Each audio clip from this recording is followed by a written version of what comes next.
41절입니다. 41절에는 유월절이 나옵니다. 율법에 의해 모든 성인 남자들은 유월절과 오순절, 초막절에 참석해야만 했다고 출애굽기 23장, 신명기 16장 16절에는 말하고 있는데, 포로기 이후 사방으로 흩어진 유대인들은 사실상 그것이 불가능했지만 팔레스타인 지역에 있는 사람들은 적어도 유월절만은 예루살렘에서 지키려고 노력하였다고 합니다.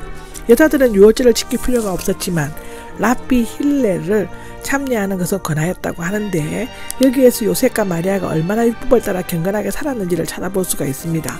온전한 믿음은 온전한 순종을 낳는다고 로마서 1장 5절에는 말하고 있죠. 유월절은 3, 4월에 시작되는데 유대인들은 언제나 초승달이 뜰 때부터 달을 계산했기 때문이라고 합니다. 42절에는 예수님이 12살 되던 해가 나오는데, 유대 소년들은 6살이 되면 쉐마 나 시편 중 중요한 구절을 암송하였고, 10살 때부터는 율법 해설적인 미시나를 배우며 13살이 되면 성스러운 의식을 가르쳐 바르 미츠바, 즉 율법의 아들이라는 아랍어, 히브리어로는 벤 토라가 되었습니다. 이것은 하나님의 율법을 지키고 자신의 행위에 대해 책임질 수 있을 만큼 성숙해졌음을 의미하고 해당 회원과 이스라엘 공동체의 구성원이 되었습니다.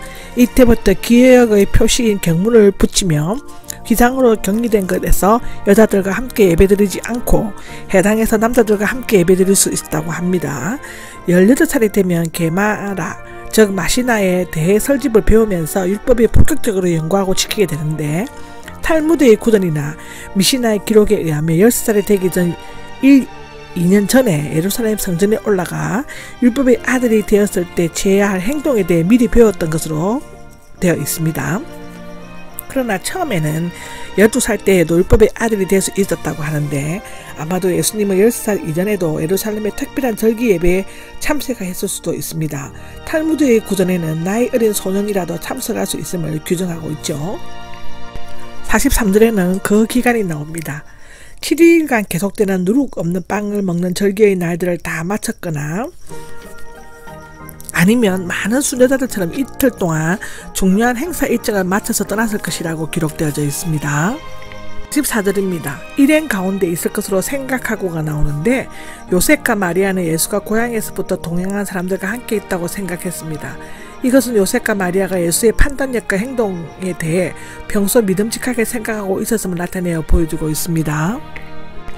46절입니다. 3일이 지나서가 나오는데, 하루는 나사렛을 향해 걸어갔고 하루는 예루살렘으로 되돌아왔고 하루는 예루살렘에서 수소문하며 찾아다녔다고 하는데, 선생들 가운데가 있는데요. 당시 이스라엘에는 훌륭한 선생, 즉 랍비들이 많이 있었다고 합니다. 힐렛이나 샴마이, 가마리엘 등인데 구체적으로는 누구들과 무슨 토론을 벌였는지는 잘 모릅니다.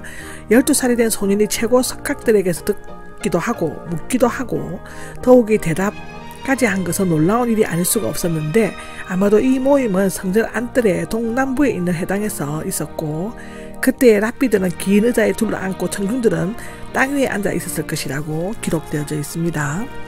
17절입니다. 몹시 감탄하였다가 나오죠.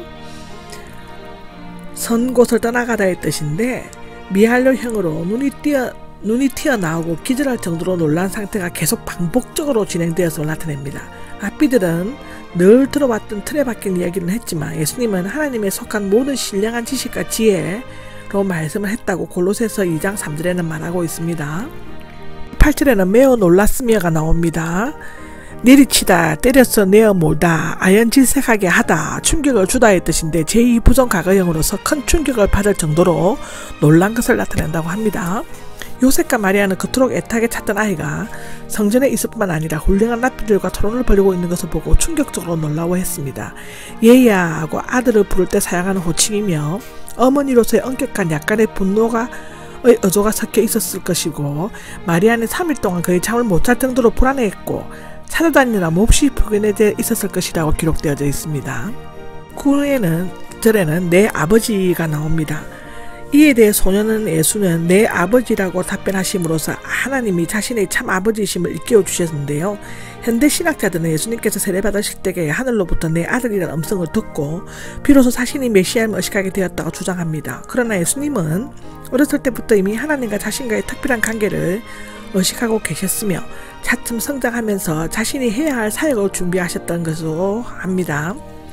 내 아버지의 집에는 문자적으로는 내 아버지들의 일들에 관여해야 할 줄을 알지 못하셨나이까 의 뜻인데, 그러나 파피루스 사본을 보면 아버지의 집이 올바른 해석이라고 합니다. 지금 마리아가 나무란 것은 무슨 일을 했냐가 아니라 어디에 있어야였는데, 그러나 예수님의 전생에는 하나님의 일을 하는 것이었습니다. 하나님의 일이 있는 곳은 꼭 그가 머물 집이기도 하였다고 기록합니다. 보면 알아듣지 못하였다가 나오는데, 이것은 소년 예수가 다른 아이들과 다름없이 정상적으로 자라나셨으며 어떤 초인적인 능력 같은 것을 발휘하신 적이 없음을 입증하고 있는데요. 만일 어떤 특별한 일을 행하였다면 마리아는 정상적인 아들이 아니라 경비하는 대상으로 삼았을 것입니다. 소년 예수는 다시 나사렛에서 데려가 18년 동안 가난한 집에서 목수의 일을 도우면서 가정일을 돕고 부모에게 순종하는 모든 기대에 순종하며 살았습니다. 빌립보서 2장 7절을 보면 됩니다. 이후에 요셉은 전혀 모습을 드러내지 않고 있었는데 예수께서 공생에 나서기 전 세상을 떠난 것처럼 보여집니다. 51절에 보면 마음속에 간직하였다가 나옵니다.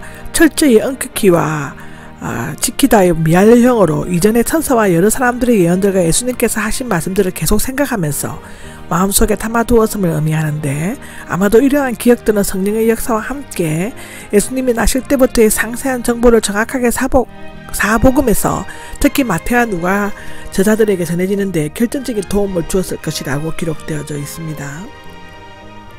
마지막 52절인데요. 키가 자라면서가 나오는데, 키는 나이로 번역될 수 있다고 요한복음 9장 21절과 23절은 그렇게 되어 있습니다. 즉 예수는 나이가 많아짐에 따라서 지혜를 얻고 하나님과 사람에게 더욱 사랑스러워지었다고 하는데, 그러나 나이가 굳이 언급되지 않아도 자연히 느끼는 것이기 때문에 키라고 번역하는 것이 더 적합할 것이라고 합니다. 이것은 예수님께서 정신적, 육체적, 영적, 사회적으로 정상적인 성장을 이루셨음을 의미하는데, 그렇다고 하나님의 아들로서의 신성이 결코 악화되거나 강화되지 않았습니다. 그는 근본적으로 하나님의 본체이시지만 하나님과 동등될 것으로 여기지 아니하시고 종의 형체를 가져 사람들과 같이 되셨다고 빌립보서 2장 6절과 7절에는 말하고 있습니다. 그는 참 하나님이셨지만 이 세상에서는 참 사람으로 사셨습니다. 아멘.